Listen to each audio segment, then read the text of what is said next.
Welcome to the Intuitive Health Podcast. I'm your host, Dr. Anthony Rafferty, a medical doctor, PhD, acupuncturist, and intuitive energetic healer. I'm here to bring you on a journey of holistic healing that explores the science of the physical body, combined with mental and emotional well-being, energetic and spiritual health. And I am beyond excited today to welcome Cathy McCarthy to the pod to talk all things endometriosis. Cathy, it is such a pleasure to have you here. Oh, I'm so excited. We definitely had this in the works for a while in the background somewhere weaving. So I'm excited to see what comes in. Yes, me too. And, you know, the reason that Cathy and I have been talking about this is because I've seen at the practice, there are so many women coming through the door at the moment with signs and symptoms of endometriosis, and they just are crying out for support. They're feeling very unheard, navigating through the medical system, being sent from one person to the next and not getting any answers about the symptoms that they're having or how to navigate and manage endometriosis. And there's a whole different slew of things that we can do to support women on this journey with what can be an absolutely debilitating condition. So Cathy is one of my absolutely beautiful clients who came to see me. We have been on quite the adventure together. Cathy is preparing at the moment to go overseas for surgery. And I just thought from discussions Cathy and I had, how good it would be to get together and to just give a bit of an overview to endometriosis, what it is, the kind of theories around its origins, and the clinical symptoms that maybe you might be experiencing or may not be experiencing, because a very large proportion of women have silent endometriosis, but it can go on to impact their fertility and things down the line. So it's really important to raise awareness about this and to talk about how we can approach this in a very integrated and whole body way. Now, when I talk about the whole body, I want to speak specifically into the physical body today with Cathy, but also the mental, the emotional, the energetic, the spiritual components that are linked to this condition. Many people online discuss endometriosis as a gynecological condition that affects the pelvis. But I am here to tell you that it is not just a gynecological condition. It is a full body systemic condition that can impact any part of your body. So if you are having symptoms, weird and wonderful things happening in your body, and you are not feeling heard, find someone that will listen to you. And this is so important. And Cathy is going to speak into this later in the pod with regard to the symptoms that she was having and where we actually found some endometriosis lesions in her body. And this is going to be so important for everybody out there to really go on a journey of tuning into your body, figuring out what's going wrong, and speak to someone that will hear you and see you in all of these constellation of symptoms which can happen for many women. So I just want to speak very briefly into endometriosis and the origins around that, and then we'll get stuck into Cathy's journey. So there's loads of different kind of theories or concepts about how endometriosis comes to be. However, not a single one of these actually explains all of the disease phenotypes or what we see in endometriosis. So it's really, really interesting because the deeper we get into our research about this and our understanding about it, we're beginning to kind of realize it's so multifaceted. It's so multifactorial. It can be cellular, it can be immune, it can be inflammatory, it can be hormonal. That's why it's so important to kind of take a whole body approach to this rather than just saying X, Y, Z and just trying to get stuck in and cut out some lesions, because it impacts the whole body. There was once a theory that still is talked about that essentially the endometrial lining, which is the lining of the womb, it actually becomes displaced in women that have really heavy periods through a process called retrograde menstruation, where it moves up through the tubes, and the theory is that it deposits in the pelvis essentially, and you get these endometrial cells outside the womb. However, a lot of the current research on this is that endometriosis, the lesions specifically, they're actually not endometriotic, or they're not endometrial tissue, they're endometriotic tissue.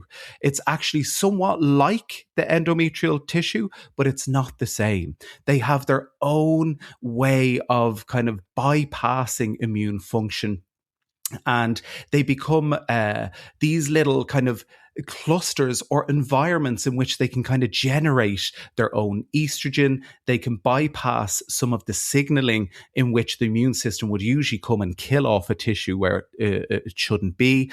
And they also can become somewhat resistant to progesterone. And progesterone is a really important hormone in the body that opposes estrogen. So it's really important to recognize that the further we get on in research, some of these theories are becoming less tangible. There are other more embryonic related theories with regard to kind of whether there's certain cells that arise during certain stages of embryo development while you're an embryo in your mommy's womb, whether they become displaced and activate later in life. And these are kind of more Müllerian remnant theories. Müllerian ducts form and are contribute to the development of kidneys and the gynecological organs.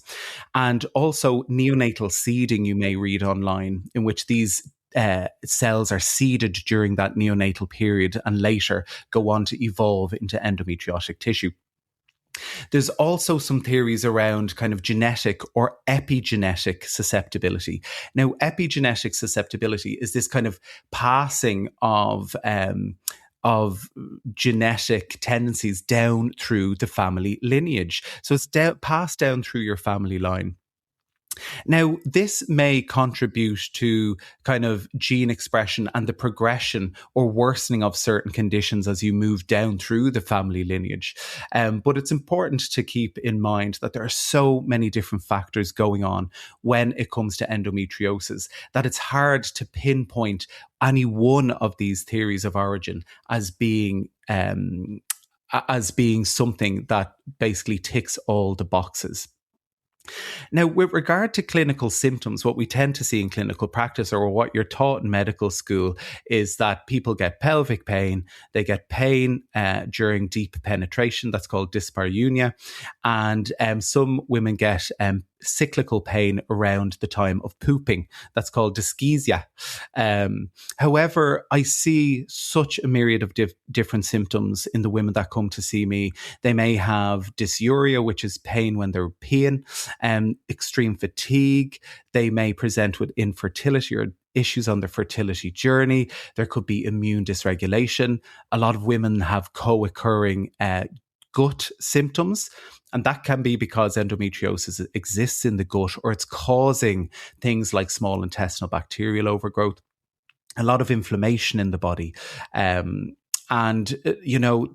pain can literally be in so many different places within the body. It doesn't have to be confined to the pelvis.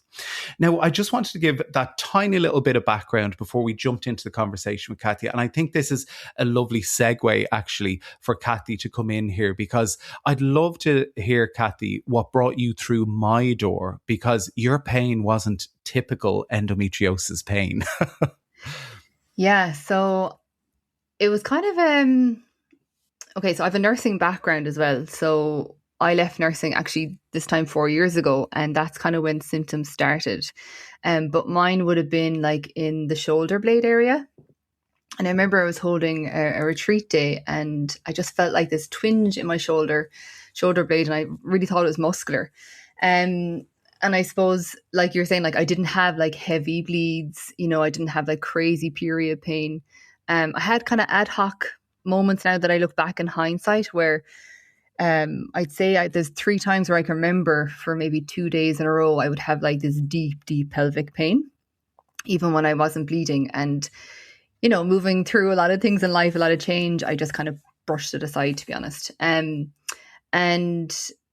yeah, when things kind of progress with shoulder pain, neck pain, and I had this intuitive knowing that it was something got to do with hormones. But again, like one of my best friends has endometriosis, and about 4 years ago, she was like, you have endo belly, you know? And I was like, no, I don't. Because I just didn't hear anything about endometriosis. It wasn't in my awareness. And I suppose there was kind of this air around me of like, having been working in nursing for, for like 12 years and I left, I didn't really have that trust, honestly, or who or where I would go to. Because I did know it was quite specialised, and I just had that intuitive knowing that like I probably will be passed around, and I'm not here for that either.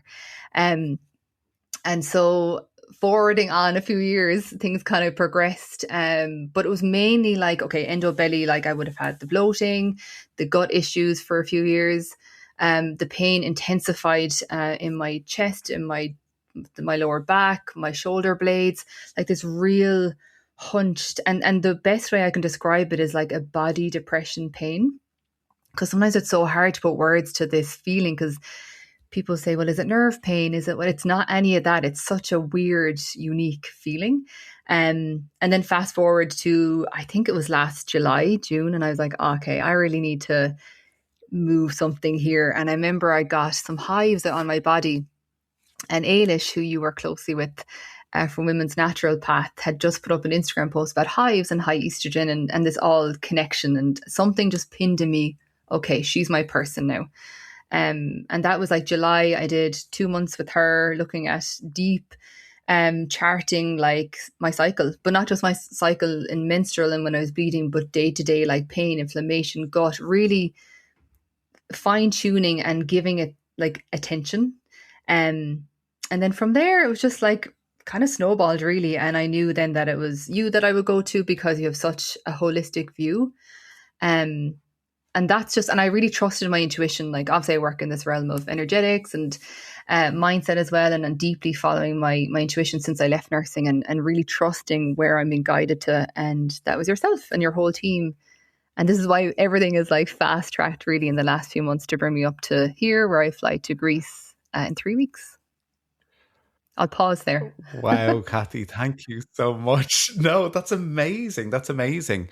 Well, I love the approach that you've taken, because like Eilish is just such a gorgeous soul, and I always love working with clients that have come through that have worked with Eilish, because she gives people such a really a grounded way of looking at the body, of the menstrual cycle, and what the cycle is trying to tell us.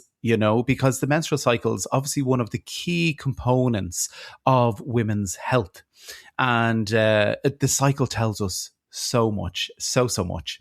And like you say, when you kind of started on this journey, you were wondering whether it was a hormonal related condition or dysregulation in the body. And our hormones are just so important. They're so important. And what's so phenomenal and incredible about women's bodies is that you could test their hormonal profile now, and then again in 15 minutes or 30 minutes or an hour from now, and it will be different. It's this orchestra of hormonal regulation that needs to happen on the day to day. And you hear a lot online about balancing hormones and things like that. And it's more so, in my eyes, about hormone harmony, so that actually things are working harmoniously together to kind of to support the body in the best possible way. Now, obviously, for women that are on a journey through their reproductive years, estrogen and progesterone are two of the main hormones that are kind of that ebb and flow together in the body. And we tend to find that in women with endometriosis, there's this kind of dominance or overexpression of estrogen within the body. So I love that even before you went on a journey into your cycling, that you were already kind of in the back of your mind using your intuition to say, is there something going on here with my hormones? Something doesn't feel right. And I'd urge every single woman listening to this podcast, trust your intuition when it comes to this stuff, Now, with estrogen, that brings about a series of different kind of symptoms within the body. So some women get quite PMS-like symptoms, might get sore boobs, and they get kind of, those PMS-like symptoms as they're kind of coming up on the end of their cycle. But it's really interesting because sometimes it's the dominance of estrogen over progesterone, which is the opposing force. So sometimes that luteal phase can be shortened because it's this imbalance between this lovely dynamic estrogen progesterone time in the cycle. So just keeping in mind, Cathy flagged it before she came through the door. I think there's some hormonal issues. She sought out this amazing support from someone that is so highly trained and skilled in cycle awareness, because there's so much that it can tell you on that journey. So Cathy then found her way through my door, and we listened. We sat for, I think we were together for an hour and 15 minutes or something that first session, weren't we? Like we really got deep into it, about all of your symptoms and how the whole body kind of seemed to be giving you signs that something wasn't quite right. Yeah, that was... So we decided then, yeah. Oh, sorry, go ahead. Yeah. No, I was just saying I remember that because... Again, I think for everyone listening as well, you can kind of put something on the back burner as well because, and I do trust in divine timing as well. Obviously, you have to action and go see a doctor, but I really did trust in the right time and I felt really comfortable. I felt really supported. I felt empowered in myself that like I wasn't just giving my power away to a doctor or anything like that. And it's funny because even people saying, who's your doctor? And I'm saying, well, Tony isn't my doctor.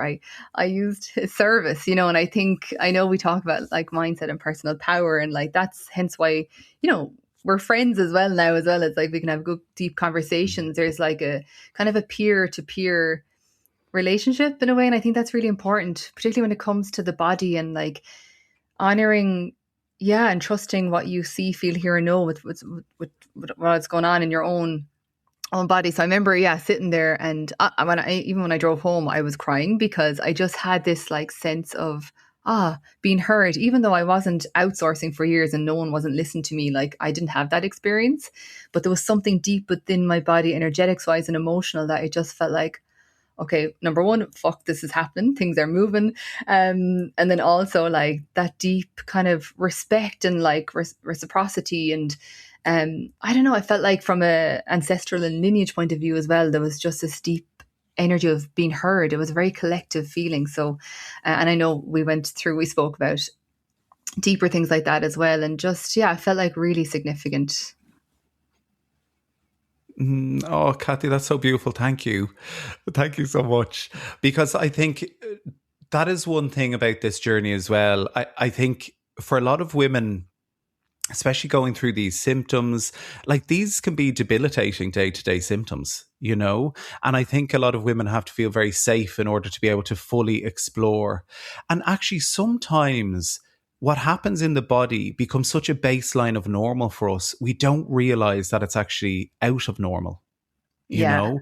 And just to be asked the right questions and to have the space to actually just sit and talk. Like that's why I open up sacred space in my practice room every single day. And I call in energetic support. I call in the guides of my clients. And I always just say, reveal to us not what needs to be said today. Like allow things to come to the surface that need to be expressed or explored. And some of the women are like, I don't know where this come from, but I feel I should tell you X. And that's literally one of the key pivotal things that need to be said in that session, So I think you're so right. This trusting your instinct, your intuition, and to have this kind of collective experience of feeling heard. All the women and the ancestors you called in that session, listening and just being like, yes, Cathy. I just love it. I know, it's like, all right, come on, I'll take it. Let's go for it. It is a cycle breaker. Like I really, those kind of those words that, we might have heard in the last few years and being the cycle breaker, but really having like a deep resonance and experiential connection with that word cycle breaker now.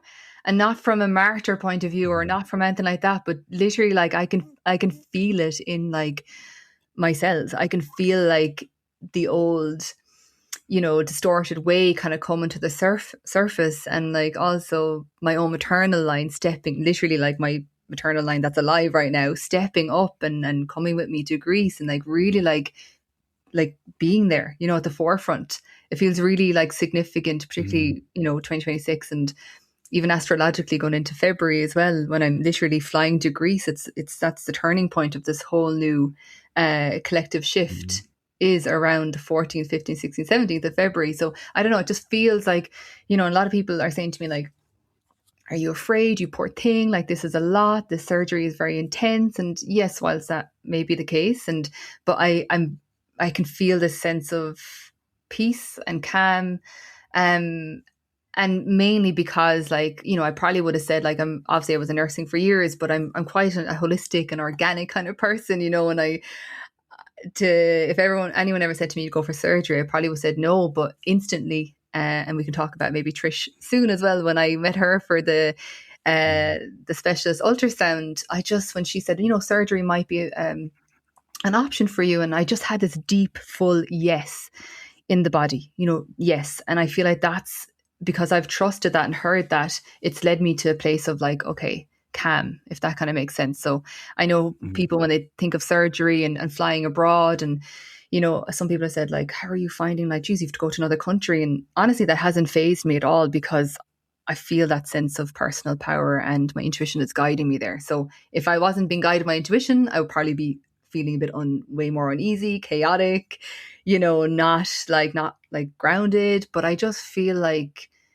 yeah, things have been put into place for a better reason, and also for me to feel a deeper sense of vitality. As you said, like the symptoms, like I'm 38, and like I would be like a joy junkie. Like I would be really positive. I would have like, I'm a generator in human design, as you are. Like I would be like go go go, and like just have so much like sense of vitality, momentum, like traveling around. Even when I was a nurse, in my last few years, I was a research nurse, traveling around the country. Like I love traveling to different other countries. And really in the last, definitely the last year, I've had to like really slow down, which has been interesting for me. And like, that sense of like, when I was speaking earlier, it's like this body pain depression, but it also affects like emotional and mental outlook. It's very bizarre. And like, I'd never experienced anything where like my mood is low, and like even my partner would be like, no, you're fine, like you're not reactive, you're okay. And I'm like, I don't feel like myself fully. And it's a very unusual feeling. So because I know people who are obviously experiencing this, and maybe they can't put words to it, and they feel like the low mood is just, it's hard to navigate at times.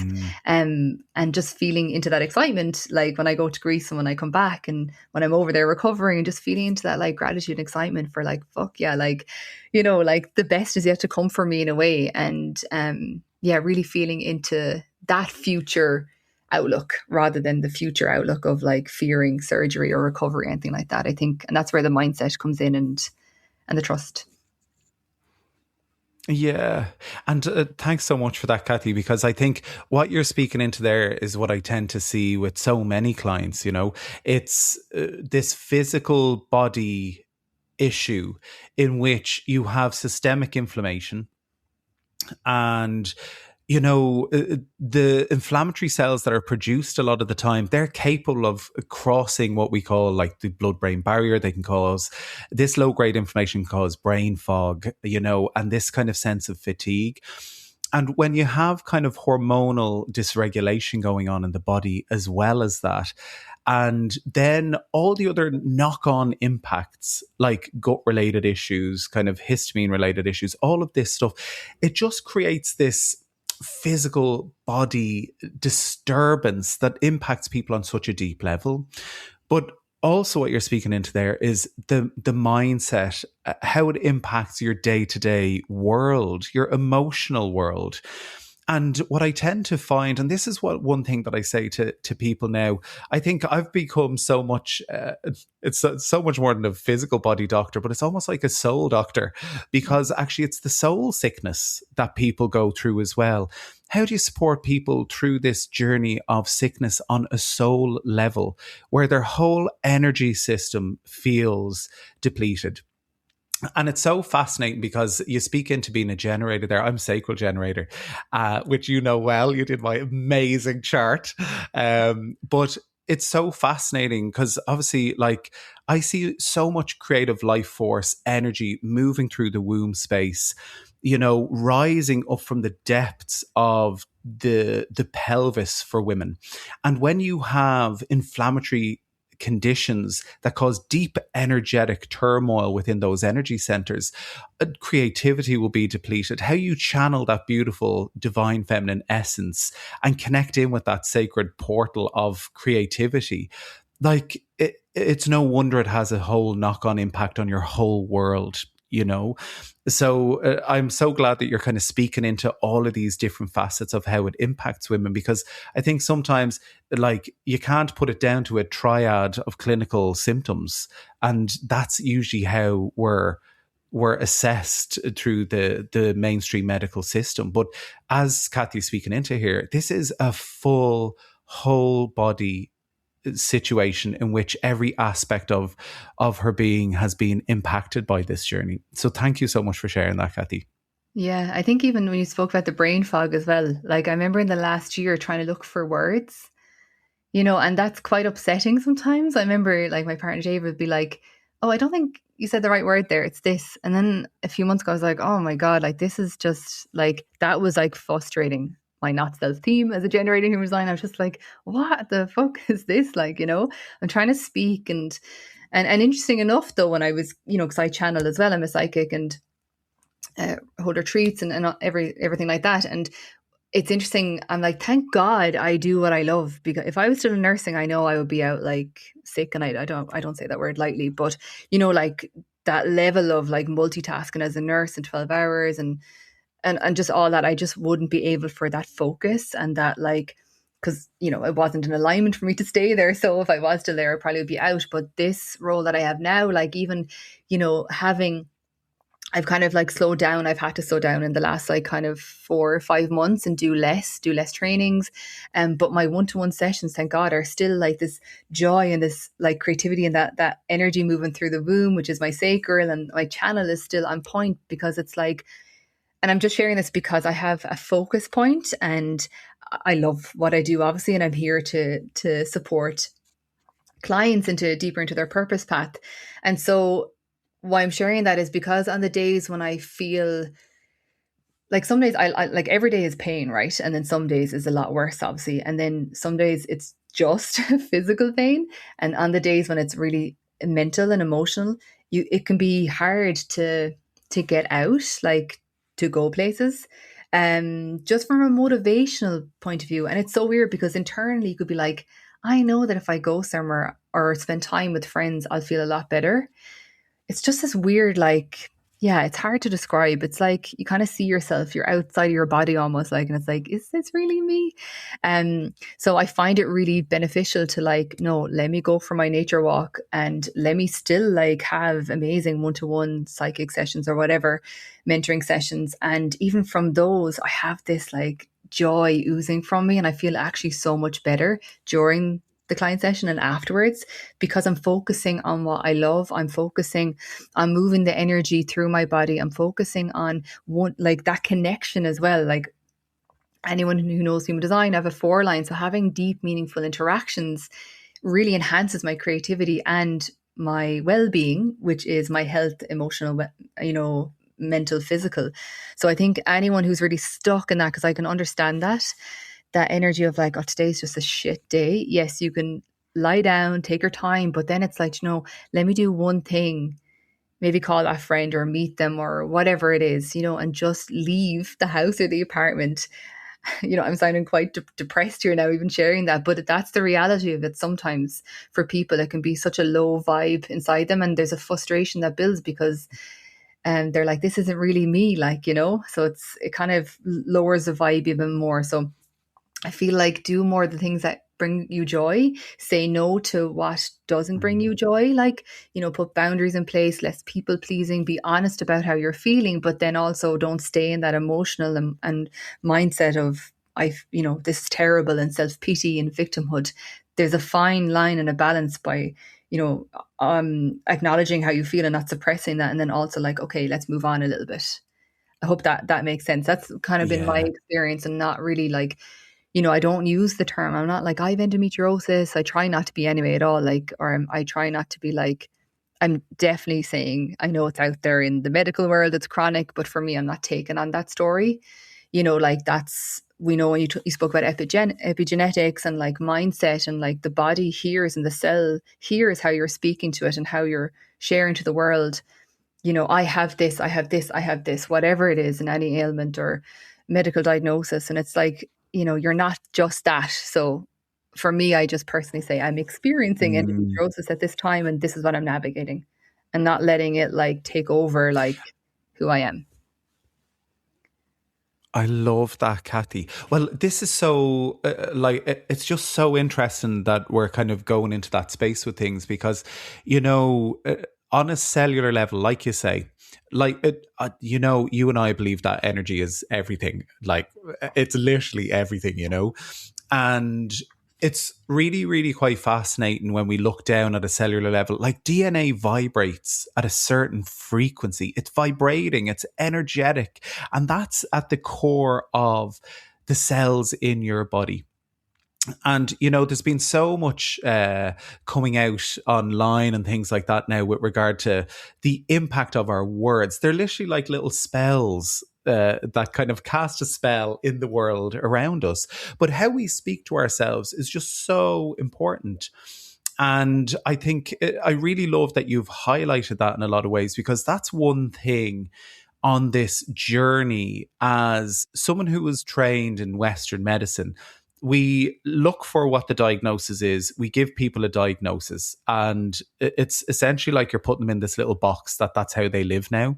And it's so tricky because a lot of the work that I do is to try and to step out of the identification by some of these things, to be like, you are so much more than a label that's being handed to you. We now understand the body process a bit better, and physiologically we've an idea of what the crack is here, but don't let that define every aspect of your world now, that actually you begin to live by the diagnosis. And I love that you've brought that into the space, because actually I think sometimes a diagnosis can be so relieving, because people are like, finally, like I understand what's wrong with me.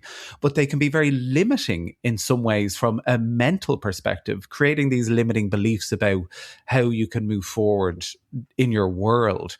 And especially it's really, really challenging, because when you're dealing with certain conditions and there's a prognosis that's involved, it's literally someone placing this judgment upon you as to what they perceive, but have no real knowing about. And it's really quite fascinating in other work that I've seen.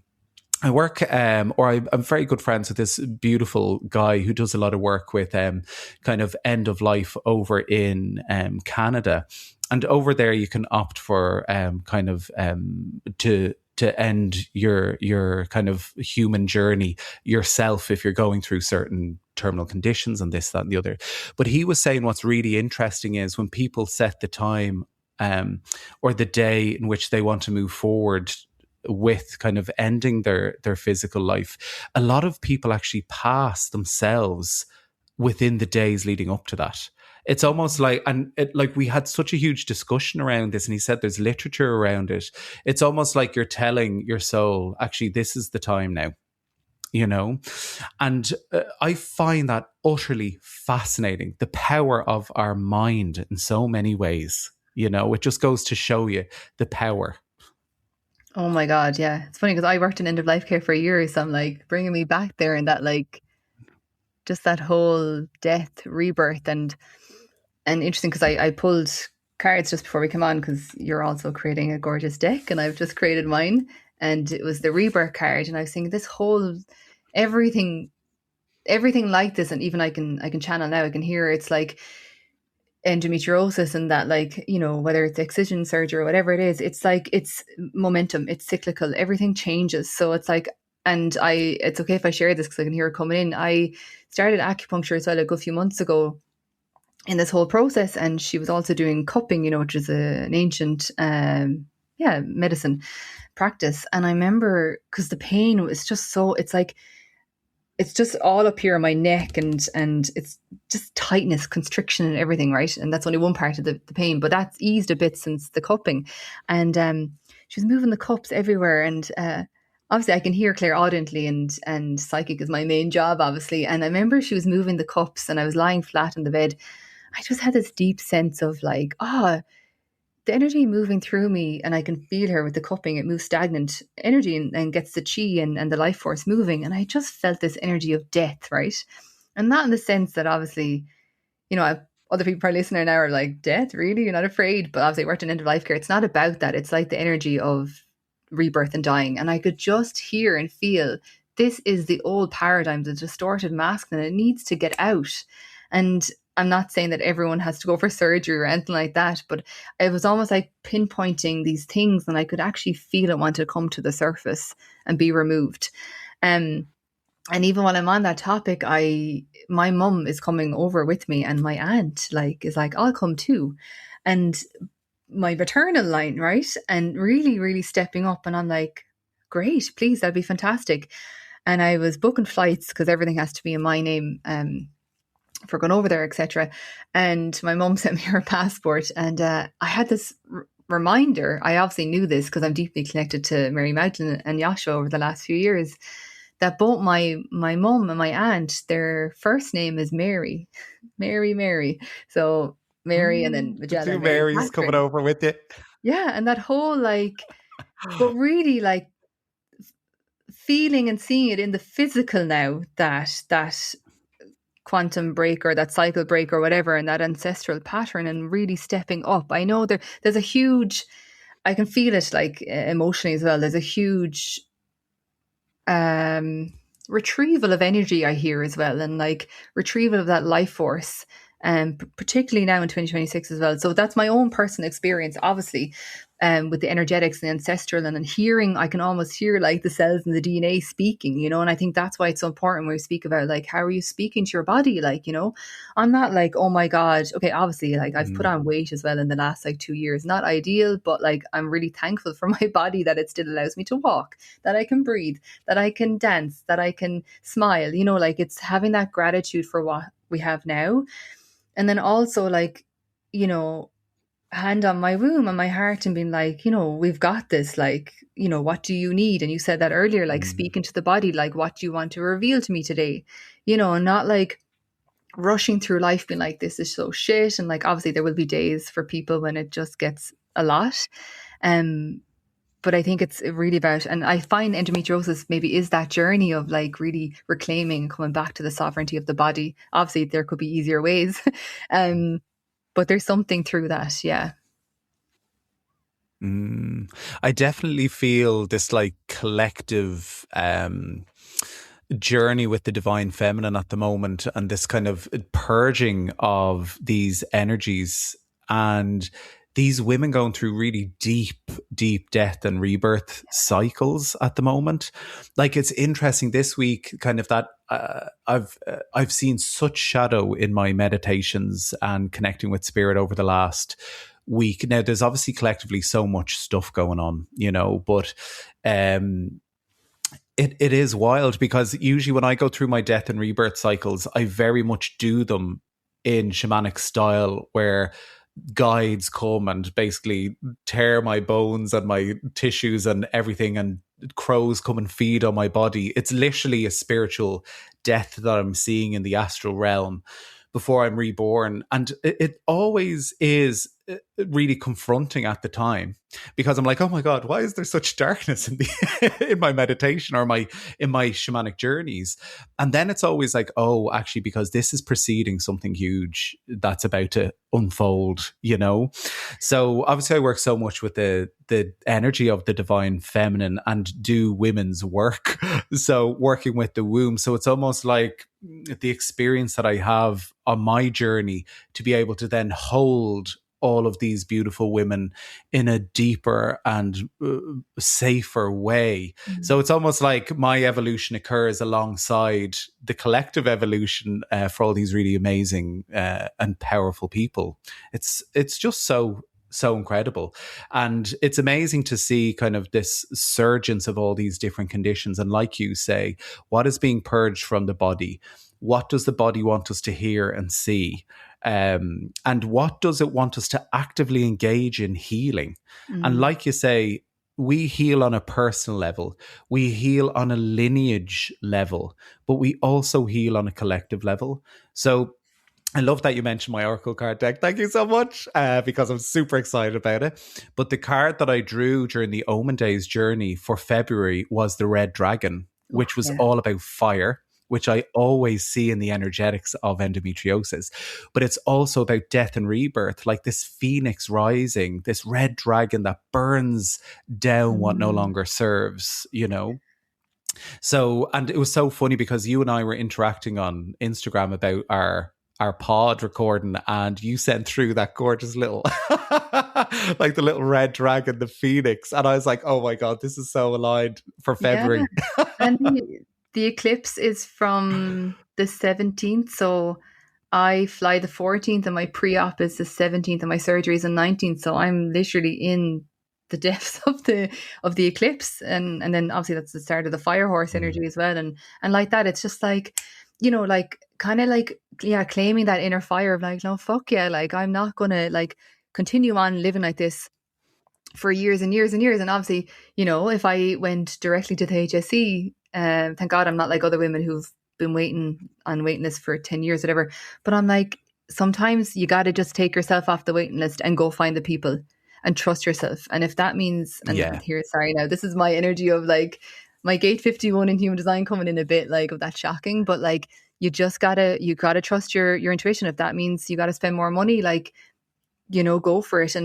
And even coming back to the energetics of mindset and gratitude, when I was in getting the 3 MRIs in Dublin, the abdominal, pelvic, and the thoracic on the same day, it was like €1,000, But I remember like, I was like, this feels right. I need to go do this. So when I was putting the card in to pay, like, I'm not like, oh, for fuck's sake, like, why me? Why is this happening? I'm like, thank you that I can actually pay this, So it's about like, and Mm. not wasting and thousands or whatever, and not being on a waiting list for years and suffering. Like there has to be action from a personal point of view. There's that self-responsibility. And that's really where we're moving into in the realm of astrology and the energetics of this new world that we're moving into and that we already are in 2026. It has to come back to the person. And I feel really passionately about that when it comes to like, obviously I worked in nursing for years and I have many colleagues and nurses and doctors that I, really like, are amazing and hats off to them. But the system is like, it's not where it needs to be. Everyone can see that. So it's really about like, don't sit in your arse, don't sit in your laurels, don't stay in a waiting list that's not serving you and not having your best interest at heart, maybe, or you just don't feel like you're being guided in the right way. Like really trust yourself.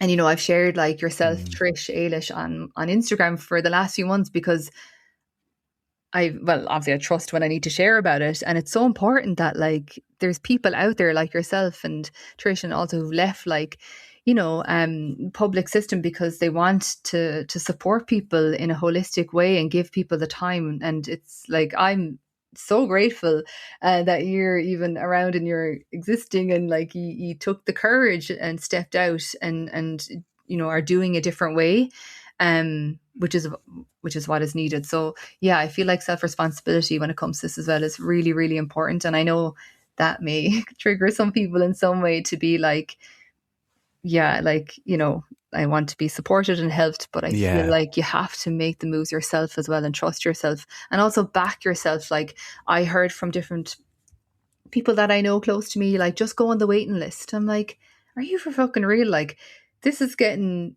I could say progressively worse, or else it's getting, yeah, it's showing me now, okay, you need to act now.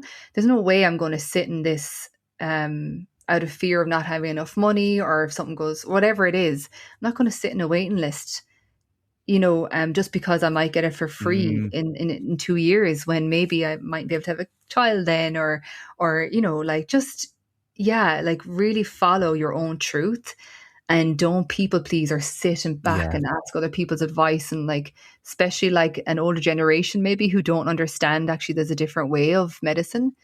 Um, yeah, I find Yeah. that's been really important for me as well, and hence why I'm going next week or next month. I love that, Kathy. I think you're so right. And this is one thing that I 100% agree with regard to your journey with autonomy. Mm. Nobody is going to be able to mind you like you can. Nobody will be able to advocate for you like you can, you know? And this is so important on this journey, that if you're not getting the answers that you need, if you feel you need to be heard, get second opinions, third opinions, fourth opinions. Like, get yourself out there and find the answers. There are people out there that will listen and that will hear you on this journey. It's just about finding one that energetically Mm. resonates with you, that can take you on the journey. But like, I think sometimes there's a lot of people feel a lot of debilitation, like, I have nowhere to go with this. But there are definitely places to go. I think it is tricky in some senses because independent practitioners are few and far between in a lot of senses. I feel very lucky that I work privately and I can kind of do these things and refer on for the tests that I want to refer on for. But of course, they ultimately do come with a private cost as well. So I completely get that that can be a lot for some folks. A lot of the services are covered by a private health insurance and things like that, so you can get some sort of reimbursement for some of the services. But I think it would be great to talk into just some of the initial steps that we took with Cathy when she came through the door. So we've spoken a lot into the energetic aspects, and Cathy and I did some absolutely beautiful healing sessions together to work on an energetic level. But from a physical body level, what did we do? We initially did some comprehensive blood work on day 3 of the cycle. So when you're doing blood work for women, when you're doing hormonal profiles, it's so important to time when you're doing your bloods. I love to see a day 3 blood panel, either day 2, day 3, day 4 of the cycle. And, you know, when I started out in private practice, I created bespoke blood panels that included all of your nutritional variables. It has thyroid antibodies, because autoimmunity is so important to look out for if someone has endometriosis. So when Cathy came through, we made sure that there was no thyroid antibodies or Hashimoto's thyroiditis. We looked at whether there was any celiac antibodies there that had gone missing for many years. And we just had a real full overview of all of the key blood variables in the body so that nothing was being missed. What I tend to see is some estrogen dominance, where the estrogen levels are higher in the day 3 bloods than they typically should be.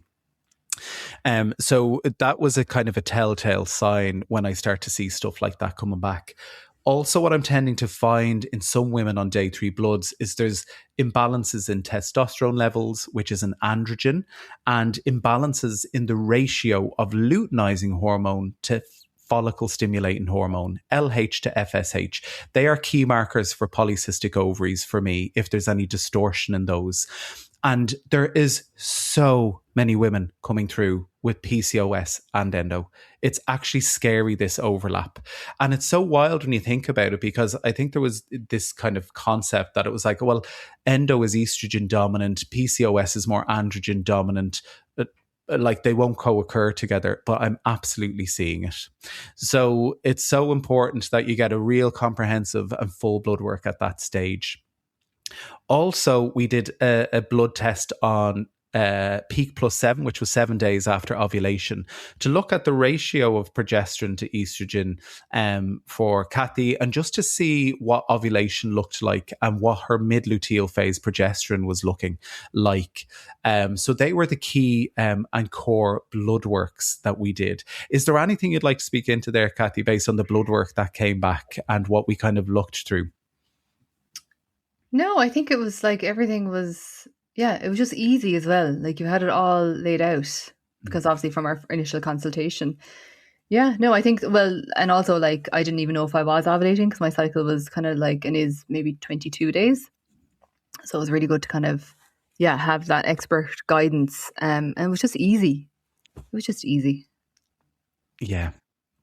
Good, good. Well, we have a beautiful phlebotomist that works with us, and he's open 5 days a week. So actually, there's a lot of flexibility with people getting the blood panels that they want to get through the practice, which is amazing. And usually, I do see this shortening of the cycle in women with endometriosis, obviously because there's issues going on there with the progesterone in relation to their estrogen. So it was really important to kind of take a bit of a closer look at this for Cathy. So once we had that done, there was a couple of other key important steps. From an endometriosis perspective, we wanted to get some good imaging. So, you may read a lot online, stuff that I don't think is entirely accurate. So what we talk about in the medical world is that actually to be diagnosed with endometriosis, the gold standard is a laparoscopy where they go in and see the lesions. And there's kind of, you may see online that there's this kind of concept or theory that you can't tell whether someone has endometriosis from other forms of investigation. And that isn't accurate. So we have spoken a little bit about Trisha, the most amazing, in my eyes, sonographer who's trained as an endometriosis and fertility specialist. And she runs a practice called Ovascan over in Sandyford, and Trish and I collaborate a lot for our women that are on a journey with their reproductive health and fertility. So usually Trish is quite phenomenal in a lot of ways because there's a couple of key things that we look for on ultrasound. I must do a pod with Trish to talk about this, but essentially when she's scanning you, she's going to look for very key signs in the scan to see what the movement of your uterus is like within the pelvis, whether your tubes and your ovaries are mobile. She looks for things called sliding signs. Do things move back and forth in the pelvis, or do they feel fixed? And what we're seeing with a lot of endometriosis is, yes, there is some fixation because some of the pelvic organs are adhering to each other. And this is what endometriosis is great at. It's great at causing local inflammation. It causes fibrotic tissue to form, and the tissues begin to stick to each other. It makes things sticky in the pelvis. And there's also some key specific points in which we see that there can be lesions in the pelvis, and there's some specific sites of tenderness when Trish is scanning. On the ovaries, sometimes we also see something called an endometroma, which is sometimes referred to as a chocolate cyst. Now, we basically went and we did the pelvic ultrasound with Trish. I referred on. Cathy, can you tell me a little bit about your experience of that? Yes. Yeah. No, it was, I'm laughing because I went in and I thought it was like an ultrasound where they put it on your tummy. It wasn't, but okay. They had the magic wand. Oh my goodness, yes, that magic wand. I know. Do you know, like even when you're in there, and this is the difference, right, of even the environment, like the environment of how you feel safe and grounded, and your body feels calm, and your nervous system, even when you're going into any appointment, right? You walk into Trish's and your place, and it's just the most serene, beautiful, like. For me as well, like paintings are everywhere. There's color, there's texture, it's warm, it's nourishing, right? It's not, obviously it's a clinical setting, but it's so different. And that instantly makes you feel relaxed and connected and appreciated and honored as a person, right? So just want to say that from the get-go. And yeah, like she was spot on. I mean, there's so many people that I've spoken to that I've went to her as well, and yourself. It's like I couldn't recommend it more because she was like, see here, yeah, and PCOS, fibroids, polyp in the womb, yeah, here. And she's like, I probably won't go too deeper into your bowel because you have a bit of pain there, and likely that it's there, which actually came up in the MRI then as well. So for me, it was fascinating, and it was so quick and easy again, you know what I mean?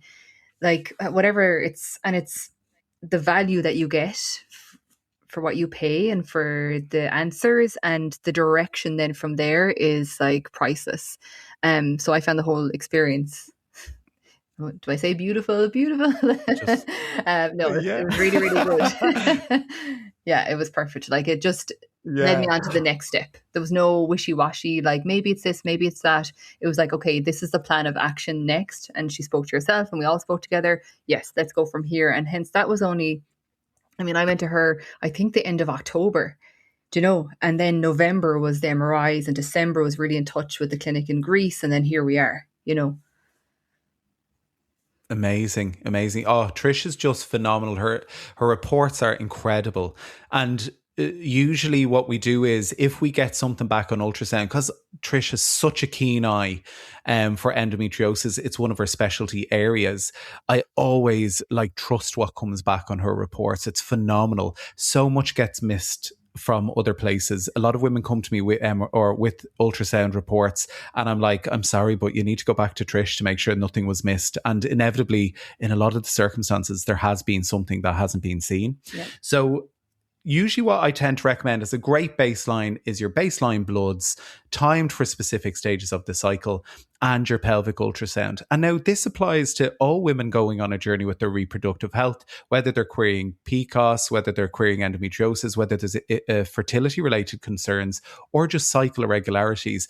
They are the triad of amazing things I recommend, the 2 bloods and the ultrasound. However, when we get the ultrasound result back, there was obviously some key things that were flagging off in the back of my mind that there were some issues here. So what we did was we then referred Cathy on for a pelvic, or well, we actually referred for a private MRI. But usually what I do, if the symptoms were confined to the pelvis, we do a pelvic MRI. But because Cathy was having such significant symptoms, literally all the way up into her thorax, behind her shoulder blade, up into her chest, we actually referred, Cathy mentioned there, for a pelvis, abdomen and thoracic MRI, which usually, because the company that we work with can turn around those scans and referrals quite quickly, they're usually done within a week or two. So things are done quite quickly, which is amazing. But of course, it was really quite fascinating what came back on your MRI reports, wasn't it, Cathy? Yeah, because I knew, obviously, as I said, literally, it's so interesting. Like, it's to the day I left nursing in the March 2022, like, that I had those symptoms kind of coming in just on the shoulder blade. And yeah, it was like, and the neck a little bit. So I knew for the years, and it progressed, obviously, and I was like, what is going on here? So I knew there was something related to the chest cavity or the ribs or somewhere like that. And then obviously I kind of did a little bit of research and I was like, oh, okay.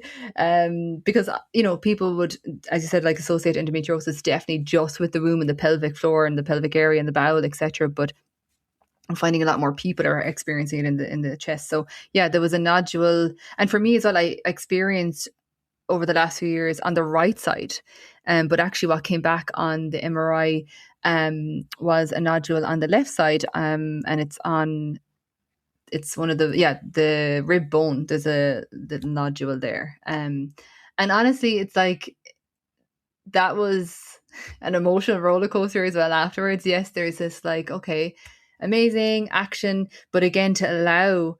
And this is the whole process of holistic healing as well, is I really allowed the emotions to flow. You know, like there was a period there after the MRIs, and I'm not saying this as a point of view like, oh my God, like I was so like traumatized or emotional. It was just the body was releasing again so much of probably being heard or whatever it was, or just, okay, you've got it now, you know? And I was just like, yeah, just cry at the drop of a hat. And I was like, okay, we just let this energy move and whatever it is, because obviously energy and emotions, they're data, they're information in the body, you know? So I was kind of surprised by that a little bit, that it was more on the left side. You know, not ideal because it's potentially, and you know, for this present moment, it's on both sides. But again, I found, because you obviously knew who to connect me with in that clinic, who could read the reports and see the imagery, and not come back and say everything is clear, you know, because they don't have the eye for endometriosis lesions and what they kind of look like on imagery and scans, you know. And then from there, it was suggested to go for an urgent CT of the thoracic cavity to really see what that nodule, kind of shared more about or whatever. Yeah, there's a wonderful consultant who's phenomenal at looking at these reports. I always love getting her radiology reports back after kind of an endometriosis assessment. She goes into such detail about the different kind of hyperintensities of the different tissues, and she takes such time and diligent care to look through the reports. And it's quite phenomenal looking at the ultrasound and the MRI reports to see the overlap in what we're seeing. And it's such deep confirmation for the people that I'm working with and for myself that we're on the right path, and we know that something's happening in the body there, you know. And like you say, when that nodule came back in the thoracic cavity, obviously we want to just do some further imaging, and imaging shows us different things depending on what you use. So that's why ultrasound can be fantastic in some ways, MRI is great in others. But just to make sure that there was nothing else going on for Cathy in the thoracic cavity there, we did a CT with contrast just to make sure that it did definitely look like this endometriotic lesion, which it did. So basically, we then kind of, Cathy took some time to sit and think about what the best steps forward were for her. So usually, if there's pelvic endometriosis, and there's a couple of different ways in which we can manage that once we have a diagnosis from these imaging modalities. Some women, the majority of women will say to me, I want a referral into the surgeon. So there's one or two surgeons that I really love working with here in Ireland that do an amazing job in kind of pelvic endometriosis. They're incredibly busy, and the wait lists can be a couple of months to get in with them because there's such a huge demand nowadays. However, when you start to move out of the pelvis and into other organs, we're kind of looking at whether that's feasible here in Ireland. And that was very much Cathy's journey that we kind of had a bit of a discussion around, and Cathy took some time out to decide on what she wanted to do. Obviously, there was evidence in the pelvis, but then there was this nodule in the thorax, or in this space in the chest. So can you tell us a little bit about the decision making that you kind of went on at that time, and ultimately why you decided to go overseas? Yeah, so ultimately why I'm going overseas is because it's not available here. First and foremost, because and it's interesting, I read a little bit, but I'm not in that whole world of frameworks and but obviously I've looked into the new endometriosis package and framework that the HSC launched in September, October, because there isn't the expert surgeons here, particularly when it comes to thoracic. And also, as you said, there's only one or two probably that across Ireland that you would kind of really feel comfortable referring to with pelvic excision, and also it's so important, this is your body. I wouldn't take surgery lightly, it's just because I feel a yes to it. But I'm gonna go where I can get it done in the right hands, So there is a new scheme called ESIAS scheme, and that's the HSC trying to have a different way for women who are maybe on the waiting list for years here in Ireland, to get it done elsewhere in different countries and different clinics across the UK and different Spain and all that jazz. But actually, from my experience and from other women, there hasn't been what we need is not in that scheme. So particularly when it comes to thoracic, because you need a thoracic surgeon who is skilled in endometriosis lesions and excision. And you also potentially need for the bowel surgeon and the head consultant gynaecologist as well. So I just heard a lot of people, and I have to shout out to the Her Voice project as well. They're on Instagram, Facebook, and WhatsApp, and just sharing information there about different different clinics that they went to across the world, etc. And this one in Greece just kept coming up, and I had this body draw to Greece, right? Dr. I can't obviously pronounce his name, but Dinos for short, Dr. Dinos, and I also was looking at a clinic in England, and I just had an icky feeling. And for me, that's a no. Okay, it's across the pond, whatever. But it was just like, no, this is not the team for me. And again, you have to listen to that.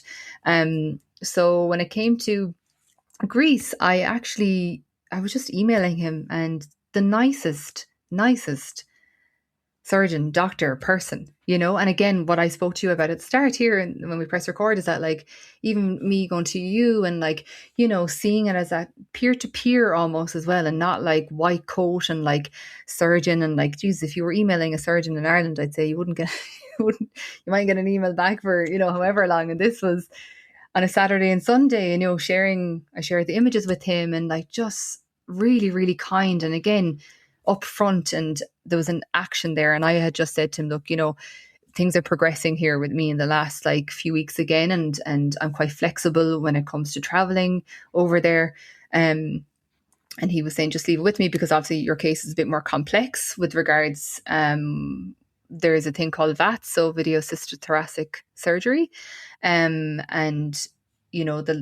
the likelihood of having VATS done on the left and the right hand side of the thoracic cavity and pelvic would be complex. And they wouldn't push for that in a lot of cases.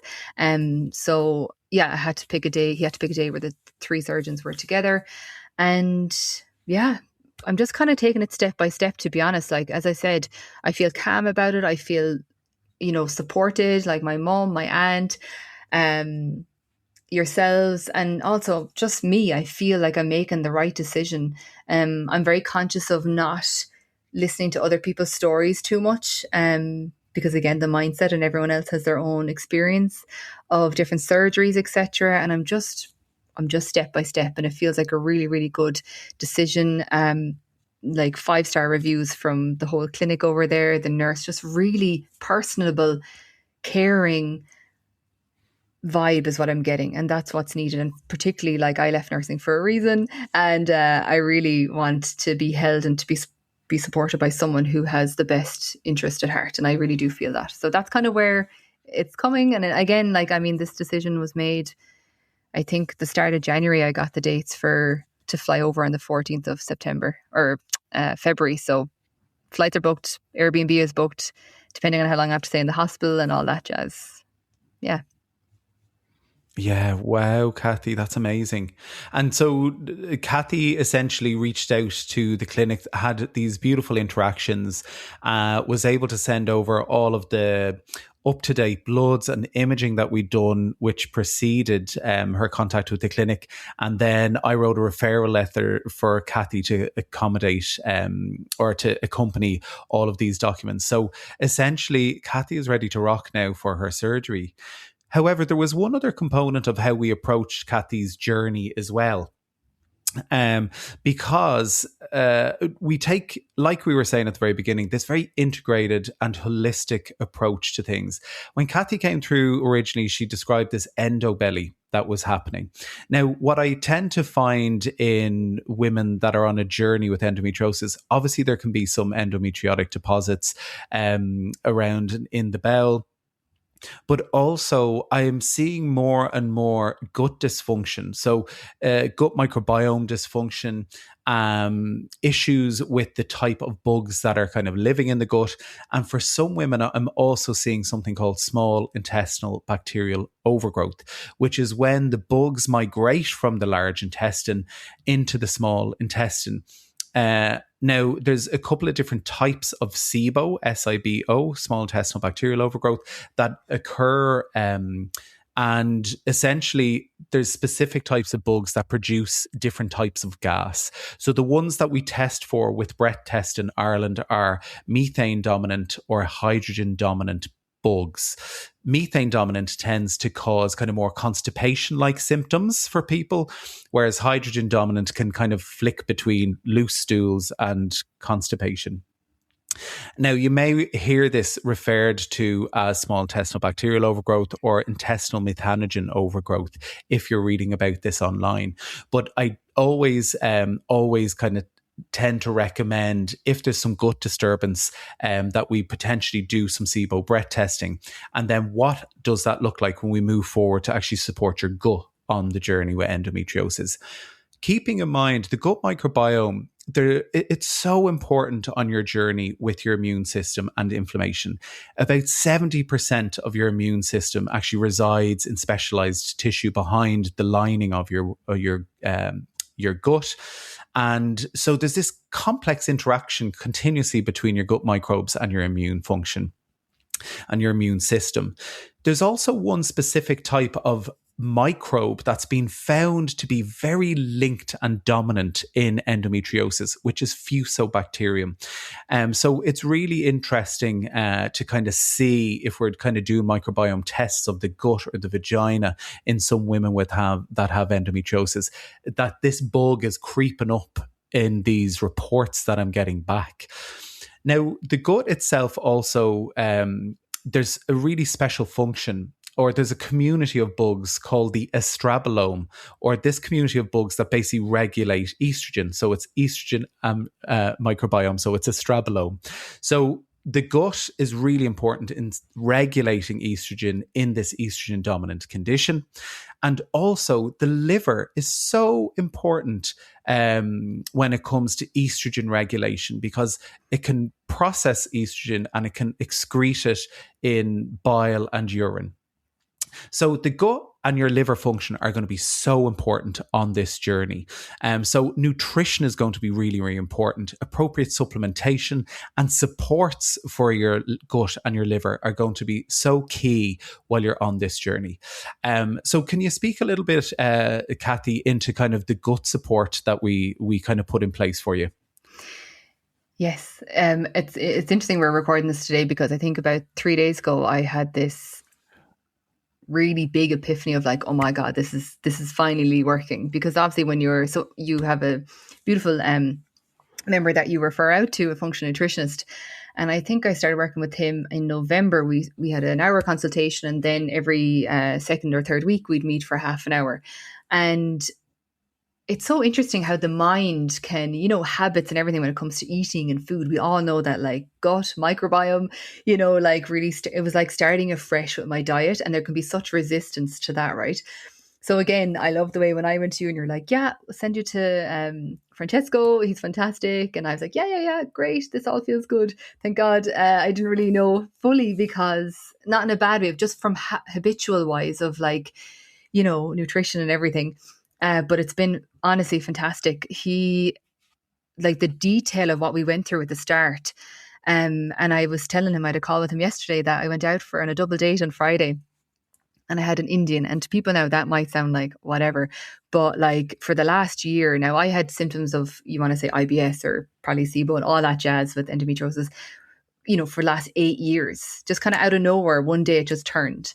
But really in the last year or two, like it's been a lot more difficult for eating different foods. I have to be so mindful. And anyway, went out for an Indian, and it was the best night of my life. I had like no reaction, no bloating that I looked like 7 months pregnant, no like tightness, distension, pain, because along with the endometriosis pain and the physical pain, to have gut pain on top of that and all that jazz, it's just like, it's a lot. So having and seeing that like 2 months later, like, I'm on really, really good supplements and herbal medicine with regards to lowering histamine in the body, because that obviously correlates with inflammation and endometriosis. And then spore probiotics, which obviously bypass the stomach and go straight into the intestine and really work at what you were speaking about there, and like the, like bad bacteria or whatever. But yeah, I felt so empowered. Like, from the get-go, it was like, okay, just try different foods for, a few days. And like, I didn't eat carbs for like 2 weeks, but I had no cravings, because it was like I was focused. There was an intention. There was a reason why. This whole package really worked really well together.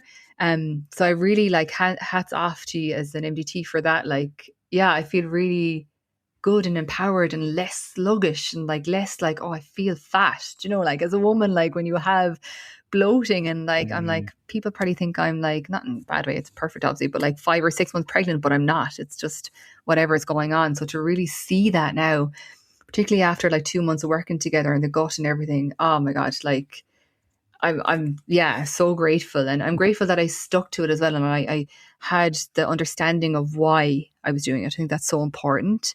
And that helps like really like being like, no, I'm determined to do this, and I was, and yeah, I like, it's been amazing. And that can be the tricky part when you're going on a journey. It's initially to bring down all of the inflammation and then go through your reintroduction period where you're getting your fiber and your phytonutrients, and you're beginning to kind of go on this journey of maintaining that low inflammation state within the body, you know. So like the gut is such a key and pivotal part in this whole adventure as well. So I'm so delighted. You've had such a good response to that. Obviously, we don't have the time to speak into specific supplements or medicines that could potentially be used in this pod, but I do want to just touch on something finally before we finish up, because I know we're speaking a lot about all these different kind of MDT members that I refer out to, and we work as this synergistic kind of like hive to kind of get people where they need to go in a really integrated and whole body way. But obviously, a lot of this is done privately. So would you be happy to give us a bit of a ballpark just with regard to what has the financial burden been like? What is it going to be like when you go overseas? What does that look like? Yeah. Yeah. So, like, obviously, I work for myself. I would say that I have a successful business.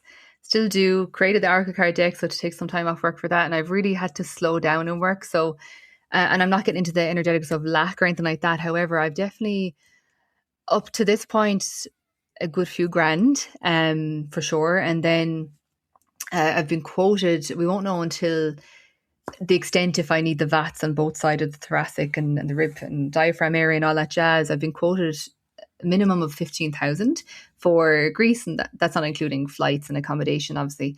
So it could be anything between 15 to like 22,000. And I think it's interesting, the process with the new scheme with the HSC is that, which is kind of laughable, but we're here, is that if the surgery can be done in Ireland, but the waiting list is really long, then the HSC reimburse you if you go abroad under the Cross-Border Directive Scheme, CBD. If the surgery isn't available in Ireland, which is what I have to get in the thoracic region with the VATs, you don't get reimbursed if you go outside of Ireland. So unusual the way they're doing that, whatever. So I'm grateful, obviously, that I have some support to help me pay up front when I get there. And I'm actually, I'm visualizing being like, you know what, no, HSC, like, support in some way. And when I was driving down to my friend's house in just before Christmas, because obviously I'm psychic and I'm clairaudient, I wasn't even thinking about any of this, and I heard GoFundMe, and I was like, oh, like, okay. But obviously this is my line of work. I trust what I hear, see, and feel now. But I just left it go, and I got to my friend's house and we were just chatting about this whole process. And she said, I just feel like a GoFundMe would be the best thing. And it was the second time. And in my body, which is my sacral authority in human design, it's like, yes. And, there was parts where I was like, oh, like, is this icky? But when you're following the internal guidance, so I just trusted that. And I set it up. I haven't shared it that much because I'm, like, whenever I get the internal yes to share it, I will. But I did, and I'm so grateful. Like, even that, like, reciprocity and receiving as a woman as well. This whole weaving of this whole experience. And as I said, like, my mum and my aunt really stepping up that maternal, like, support physically to be there with me as well. And, like, just, I don't know, it's a whole. Yeah, my heart, like, when I set up the GoFundMe and people were putting into it, I was bawling, crying, like, in the most connected way. I was just like, thank you, like, and I'm really grateful. And it's there, like, if people want to, or just say, like, hello, or, like, wish you well, whatever, like, I'm open to receiving in any capacity that feels good for them. Yeah. Amazing, Cathy. And so how can people get in touch with you? Can you tell us your social media platforms? And if people want to contribute to the GoFundMe, is there a little link in your bio on your Instagram, or where can they find it? Yeah, so for work and stuff, I have my website, enlightenedheartseer.com. So I hold retreats. I'm a psychic, a channeler, human design coach, etc. And then I do have the link in my bio on Instagram. So my Instagram is enlightenedheartseer.com. And yeah, it's in the bio there, hiding in the background. If anyone wants to, if they feel that intuitive Gorgeous. nudge, yeah. Yeah, I absolutely love it. And just as we're finishing up, I actually did one of Cathy's offerings, which was the Business by Design, human design reading. And it was absolutely incredible. I love it. And, you know, design is such a powerful tool to be able to identify your strengths and actually use them in your business. Because some of us, I think, especially me, like I was a doctor, a scientist, a past marine biologist that just loves being in nature, you know, and a healer. Like, how do you bring all these things together to run a bloody business? So the business element has been the tricky thing. And just some of Cathy's insights around kind of where my strengths lay from human design perspective, it's just been such a game changer for me. And even to just feel into this, like I'm a sacral generator, so just like trusting my body when I feel something that I'm like, yeah, do I feel it in my sacral chakra? Does that energy move through my body in it? Fuck yeah. Yeah. And now I've started making all my decisions from that space. So thank you so much for that, Cathy. Well, and it comes in everything. That's where I've done my fuck yeah sacred authority with this whole health journey and my business and even nursing and relationships. So it comes, our intuition is woven into everything, you know, and human design. Sure, I'm like a spokesperson at this stage. It's just been phenomenal for me in my life. Oh, I love it, Cathy. Well, I am so grateful. Thank you so much for your vulnerability, your openness, your honesty. And I really hope that some of the women listening to this feel empowered today to kind of fight their corner and go on this journey to kind of to do what feels right in their body and to find some answers for themselves. And even the ones who are already on the journey, hopefully it's provided them with a little bit of information that maybe hopefully will make it a little bit easier for them to navigate. So thank you so much, Cathy. You've been such a precious gift, and best of luck with the surgery. Oh, thank you so much. Thanks, everyone.